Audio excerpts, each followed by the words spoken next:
Hello friends, मैं आपका दोस्त अतुल शर्मा आज आपके लिए एक नया वीडियो लेके आया हूँ। इस वीडियो का टॉपिक है 5S। 5S के बारे में आज हम बात करेंगे कि 5S होता क्या है, उसके बेनिफिट्स क्या हैं और उसको इम्प्लीमेंट कैसे किया जा सकता है। 5S एक जैपनीज सिस्टम है जो कि वर्क प्लेस को मैनेजमेंट करने के लिए यूज़ किया जाता है। इसके अंदर 5 जैपनीज वर्ड्स को यूज़ किया जाता है जो कि एस से स्टार्ट होते हैं। सबसे पहले हम बात करेंगे वो 5 वर्ड्स कौन कौन से हैं। पहला वर्ड सीरी, जिसका मतलब हिंदी में छटाई होता है।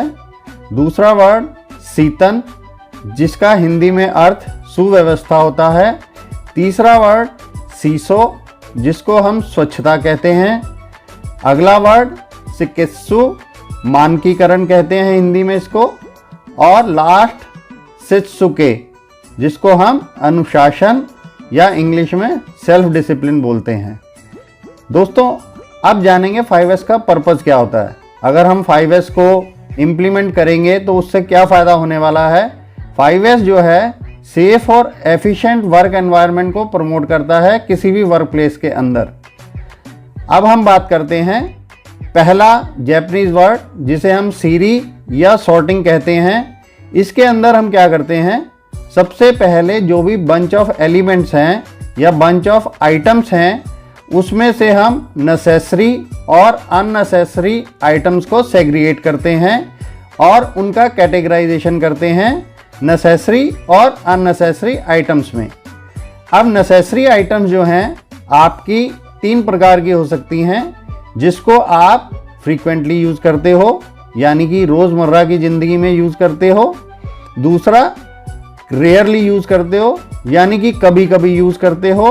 और एक ओकेजनली यूज़ करते हो। ओकेजनली यूज़ का मतलब 3 महीने में, 4 महीने में, इस टाइप से आप यूज़ करते हो। तो नेसेसरी आइटम्स को हम सब कैटेगराइज करेंगे इन 3 कैटेगरीज के अंदर, फ्रीक्वेंटली यूज्ड, रेयरली यूज्ड और ओकेजनली यूज्ड। अब जो आपकी इससे भी ज़्यादा ना यूज़ होने वाली आइटम्स हैं, उनको हम अननेसेसरी आइटम्स की श्रेणी में रखेंगे और अननेसेसरी आइटम्स को फाइनली हम डिस्कार्ड करेंगे। अब ये नेसेसरी और अननेसेसरी आइटम्स को जो हमने सेग्रीगेट किया है, उसके लिए भी एक प्रोसेस है।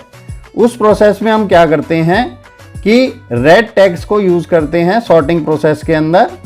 जो भी आइटम्स आपने सेग्रीगेट किए हैं उनको रेड टैग लगाया जाता है और जो रेड टैग वाले आइटम्स हैं उनको एक एरिया में मूव किया जाता है, जिसको हम रेड टैग एरिया बोलते हैं। उस स्पेसिफिक एरिया के अंदर रेड टैग वाले आइटम्स को कुछ टाइम के लिए रखा जाता है, जिससे अगर उनकी दोबारा ज़रूरत पड़ेगी तो आप वापस ले सकें, और अगर बिल्कुल इन आइटम्स की ज़रूरत नहीं पड़ती हैं तो उनको वहाँ से डिस्पोज ऑफ कर दिया जाता है। दोस्तों, फर्स्ट एस के बाद अब हम बात करेंगे सेकंड एस की। सेकंड एस का जो वर्ड है वो है सीतन, जिसको हम सेट इन ऑर्डर भी कहते हैं। इसमें हम बहुत ही सुव्यवस्थित ढंग से चीज़ों को स्टोर करते हैं, जिससे कि वो ईज़िली हमें मिल जाएं जब हमें उनकी ज़रूरत हो और हम उनका यूज़ कर पाएँ। इसमें हम स्टोरेज के लिए बेस्ट लोकेशंस को आइडेंटिफाई करते हैं। उसके बाद जो भी आइटम्स हमें रखनी हैं उनको हम रीलोकेट करते हैं उनके साइज़ और हाइट के हिसाब से। इसमें सबसे ज़्यादा फोकस सेफ्टी के ऊपर रहता है। अब आपकी स्क्रीन के ऊपर अगर हम देखें तो सीतन का एक एग्जाम्पल दिखाया गया है। इसमें 5S में एक स्लोगन है, a place for everything and everything in its place. इसका क्या मतलब है, हर चीज़ के लिए एक जगह होनी चाहिए और हर चीज़ अपनी जगह पर होनी चाहिए। अगर आप एग्जाम्पल में देखेंगे तो बहुत ही अच्छे ढंग से यहाँ पर टूल्स को रखा गया है। हर टूल की एक जगह है और हर टूल को उस जगह पर ही रखा गया है। दोस्तों, अब हम बात करेंगे 5S के तीसरे एस के बारे में, जिसको हम सीसो बोलते हैं और इसका इंग्लिश में मतलब शाइन होता है। सीसो के अंदर हम रेगुलर बेसिस पे अपने वर्क प्लेस के ऊपर क्लीनिंग करते हैं, टूल्स और मशीनरी की क्लीनिंग करते हैं और उनका इंस्पेक्शन करते हैं, जिससे हमारे प्रोडक्शन प्रोसेसेस की एफिशिएंसी में इम्प्रूवमेंट होती है। वर्क प्लेस सेफ रहता है। वर्क प्लेस के ऊपर क्लीनिंग और प्लीजिंग एनवायरनमेंट रहता है। वेस्टेजेस रिड्यूस होती हैं और सबसे बड़ा जो फ़ायदा होता है वो ये होता है कि जो भी हमारे ऑपरेटर्स हैं उनको कोई भी माल फंक्शनिंग के बारे में आसानी से पता लग जाता है। माल फंक्शनिंग जैसे लीक्स, ब्रेकेजेस, मिस अलाइनमेंट आसानी से दिखने शुरू हो जाते हैं। दोस्तों, अब हम बात करेंगे 4th एस के बारे में, जो कि शिकित्सु है। शिकित्सु में हम क्या करते हैं, जो भी हमारी प्रोसेसेस हमने अपनाई थी सेरी, शीतन और सीसो में, उनको हम स्टैंडर्डाइज करते हैं या उनका मानकीकरण करते हैं। प्रोसीजर्स और शेड्यूल्स को एस्टैब्लिश करते हैं। नया वर्क स्ट्रक्चर डेवलप करते हैं जो कि नई प्रैक्टिसेस को सपोर्ट करता है। हर आदमी या जो भी ऑपरेटर है उसको अपनी रिस्पॉन्सिबिलिटी का पता होता है। और 5S जो हम इम्प्लीमेंट करते हैं उसको हम रेगुलरली ऑडिट करते हैं थ्रू चेक शीट्स।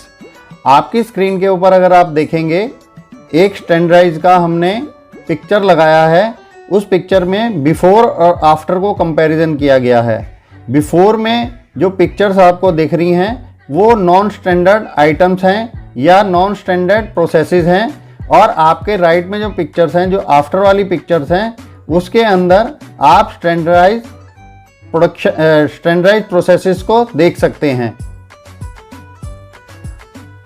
अब हम बात करते हैं 5th एस की, जो कि शित्सुके है और इसको हम इंग्लिश में सस्टेन भी बोलते हैं। इसके अंदर जितनी भी अब तक की प्रोसेसेस डेवलप हुई हैं उसको सेल्फ डिसिप्लिन के थ्रू सस्टेन किया जाता है। इसी में एक कहावत है कि डू विदाउट बीइंग टोल्ड, यानी कि हर व्यक्ति को अपनी जिम्मेवारी का एहसास होना चाहिए और उसे बिना किसी के बोले हुए वो कार्य करना चाहिए जो उसे करना है। इसको कैसे किया जा सकता है? आप ट्रेनिंग सेशंस ऑर्गेनाइज कर सकते हैं अपनी ऑर्गेनाइजेशन में। रेगुलर ऑडिट्स परफॉर्म कर सकते हैं जिसके अंदर आपने स्टैंडर्ड्स को ऑलरेडी डिफाइन किया हुआ है। इम्प्लीमेंट कर सकते हैं आप इम्प्रूवमेंट एक्टिविटीज़ को through active participation of workers या एम्प्लॉयज़। और अगर कोई चेंजेस इम्प्लीमेंट करने की ज़रूरत है जिससे कि किसी भी प्रॉब्लम की रीअकरेंस ना हो, तो आप उसको भी कर सकते हैं। दोस्तों, अब हम बात करते हैं कि 5S के बेनिफिट्स क्या क्या होते हैं। ये आपके ऑर्गेनाइजेशन में एक बहुत ही बेहतरीन वर्क एनवायरनमेंट को क्रिएट करता है, कॉन्टिन्यूस इम्प्रूवमेंट को प्रमोट करता है, आपका बेटर विजुअल मैनेजमेंट हो जाता है। कहीं भी अगर आपकी मशीन्स के अंदर लीकेजेस हैं या कहीं पर कोई भी ऐसा सामान रखा हुआ है जो कि अनवांटेड है, वो आपको नज़र आ जाएगा। आपके कस्टमर सेटिस्फेक्शन को एनहेंस करता है। ये प्रोडक्टिविटी में इम्प्रूवमेंट लाता है। ये टीम वर्क को भी प्रमोट करता है जिससे आपकी टीम का मोराल बूस्ट होता है। ये इक्विपमेंट की लाइफ के इम्प्रूवमेंट के लिए भी बहुत ही फ़ायदेमंद होता है। ये डाउन टाइम का रिडक्शन भी करता है, इन्वेंट्री रिडक्शन में भी हेल्पफुल है, और सबसे ऊपर आपकी प्रोडक्ट की क्वालिटी को भी इम्प्रूव करता है। दोस्तों, अगर आपको ये मेरा वीडियो अच्छा लगा हो तो इसे लाइक और शेयर ज़रूर कीजिएगा। Thank you.